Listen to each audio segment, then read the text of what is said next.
A small village in County Durham has quickly rallied to try and help 3 stranded Ukrainian lorry drivers. Yeah, this is interesting that this was observed. The men are in Langley Moor, right? But it's not known when they'll be able to return home. We've got our North East of England reporter Rachel Sweeney has been speaking to them, and here's their story. Frightened, uncertain and unable to get home. 3 Ukrainian lorry drivers stranded in County Durham as Russia tears apart their home. I spoke to one of the men using a translation app. We have a war.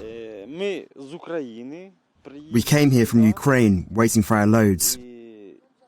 And now we can't get home to Ukraine again.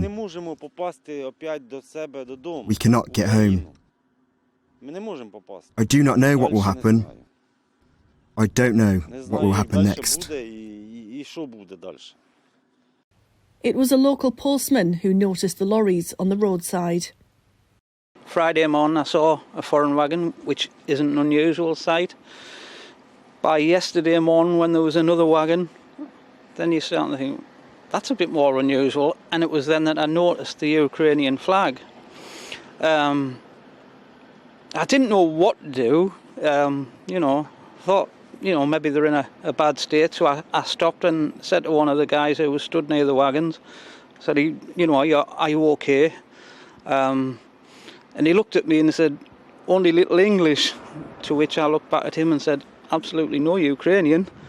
The men have sleeping facilities inside their lorries, but to remain at the side of the road would have been both dangerous and unsustainable if they are here for the months that they expect to be. A company called JKL has allowed them to park on site for free to stay safe. And that's not all. The whole community has rallied round and pulled together to help. Including the owner of the Little Burn Cafe, who has offered to feed the men for as long as they need. One guy came down from out of nowhere, just started handing, gave the lads some money, blankets, haircuts, people often bed for the night. One lady texted us to say, did the guys want to go in the hotel for the evening? They're parked up now, they've got nowhere to go really. The compassion and kindness in this little village is a welcome comfort to the men who fear for their homes. Okay, тут super, тут. Okay. With so much uncertainty, the only thing these men are sure of is that they have found a community that cares. Rachel Sweeney, GBNews, Durham.